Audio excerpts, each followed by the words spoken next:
Salut, bienvenue sur ma chaîne Tronic Hack. Donc aujourd'hui, je vais vous montrer comment faire une simulation de cartes Arduino, des cartes de développement sur le logiciel EasyProtus. Donc vous devenez de plus en plus nombreux à me suivre. Ça me plaît, ça m'encourage. N'hésitez pas à laisser un pouce bleu, à faire des commentaires. Donc sans tarder, je vais vous montrer comment ça se fait. Donc premièrement, regardez la beauté, ce que vous pouvez faire avec la simulation sur EasyProtus. Donc ici on a un système d'incubateur d'œufs ici. Donc on peut faire le paramétrage ici. Donc mais c'est pas le but de la vidéo. Aujourd'hui je vais vous montrer comment faire ça d'abord. Donc comment les bases pour faire ça. Après on pourra bien se lancer dans ce genre de choses là. Donc je vais commencer ici.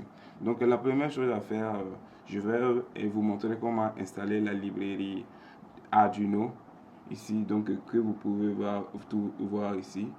Donc je pars dans Arduino, aussi mes différentes cartes Arduino que vous pouvez voir ici. Donc j'ai des capteurs capteurs des trucs capteurs de gaz, des DHT, Real Time Clock. On a aussi des cartes Lilipad et Arduino Uno. Donc on peut aussi simuler des pics microcontrôleurs. Donc ici on a les capteurs de flamme, on a un capteur de vibration. Donc on en a plein ici. Donc je vais vous montrer comment faire ici. Ok, je quitte. Ici celui-là aussi. Donc je peux libérer celui-là aussi. C'est pour le module RTC, Real Time Clock. Grâce à ce module, vous ne pouvez pas rater l'heure, vous avez toujours l'heure. Donc ici, imaginez qu'on a votre code Arduino ici. Vous avez votre code Arduino que vous voulez compiler là. Donc pour compiler, tout simplement vous appuyez ici. Un chemin, vous aurez un fichier x.exe que vous aurez besoin ici. Donc vous aurez besoin ici. Donc je cherche le fichier. Voici le fichier ici. C'est pas celui-là, c'est celui-là. Donc vous allez copier le fichier. Vous allez copier le fichier ici. Donc qu'est-ce que j'ai fait là? Donc vous essayez de copier le fichier que je vous ai montré.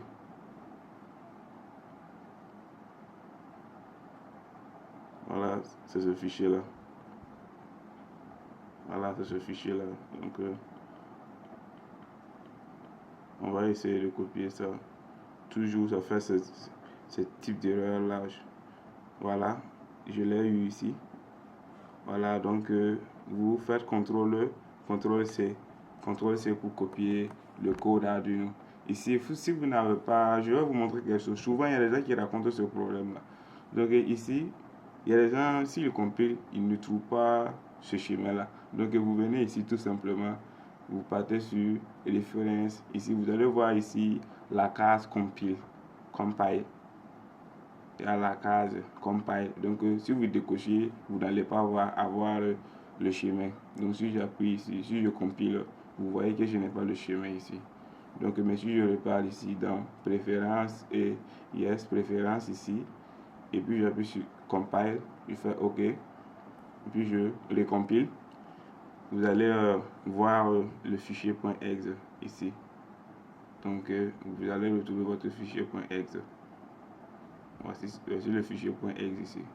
Donc ici, si vous n'avez pas cette version d'Arduino ici, je vais vous montrer aussi que ça fonctionne sur cette version aussi, l'ancienne version. Ici aussi, donc vous partez ici dans File, Préférences, voici ici, Compile, vous voyez que ce n'était pas, je n'avais pas ça. Donc vous cochez cela et puis vous faites OK, vous appuyez ici pour compiler. Voilà, donc il dit que quoi? Ah, ok, on a eu un problème, donc on ne pouvait pas avoir le fichier .exe. Je n'avais pas vu ça, on dirait que je n'ai pas la librairie. Donc je vais faire un petit programme, pour le programme Blink de Arduino Basic Blink. Ici, là maintenant je vais fermer celui-là, puis je vais cliquer sur agrandir celui-là. Donc je l'agrandis et puis j'appuie sur et compiler.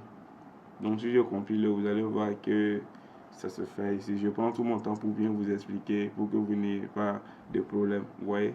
Donc je vais chercher le fichier .exe pour vous ici. Donc vous cherchez cherchons ensemble. Voici ça, voici le fichier .exe, tout juste ici. Donc vous copiez ce fichier là. Donc une fois copié, je vais vous montrer comment vous pouvez avoir les modules cartes sur votre EasyProTools. Donc je vais utiliser ça, la librairie de l'ingénieur Pro Eric. Donc je l'ai téléchargé sur une de ces vidéos ici. Donc j'avais besoin de ça. Donc voici les différentes librairies donc, que je vais utiliser là. Donc maintenant je vais vous montrer comment les mettre sur EasyProTools. Donc je ne dois pas lancer, je devais faire un clic droit ici, c'est pas grave ici. Là vous faites Open File Location, là vous venez, vous cliquez ici et puis vous partez dans Data Library. Dans Library ici, donc je vais remplacer ce que j'avais mis, donc je double-clique ici, donc je fais CTRL A pour copier ici, puis je prends, je mets sur librairie. On va me dire de remplacer, je fais OK. OK. Donc c'est remplacé. Là maintenant je vais sortir ici, je pars sur EasyProTools, je cancelle ce projet là ici, je vais faire New Project ici. Voilà, donc je vais prendre ce projet là. OK. OK. Là maintenant vous double-cliquez sur votre, j'ai déjà choisi la carte, vous double-cliquez sur le composant ici au niveau du programme file ici. Au niveau du programme file, vous faites CTRL A et puis vous effacez et puis vous mettez ce que vous avez copié tout juste ici. Voilà, donc là ici vous avez le time clock. Donc normalement par défaut c'est 16 MHz. Par défaut c'est 16 MHz, mais je l'ai mis à 20. Comme c'est la simulation, ça réduit le temps. Donc je l'ai mis à 20 pour avoir plus de précision ici. Donc là, je vais lancer la simulation ici. On dit que fatal error, il n'y a pas de problème. On dit ok, non. Donc on va rentrer ici.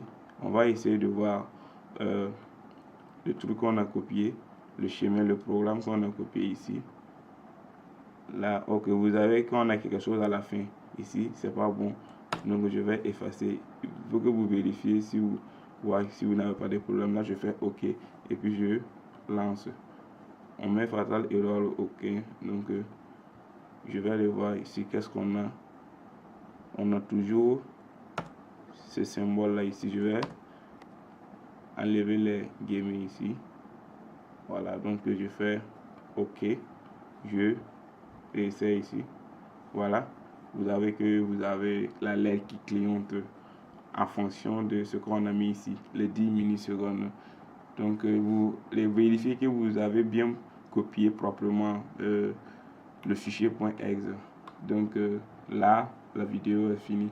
Donc si cette vidéo vous a plu, n'hésitez pas à vous abonner, de liker, continuez de vous abonner, de liker mes vidéos. Donc Tronic Hack, on est ensemble. À plus, merci beaucoup.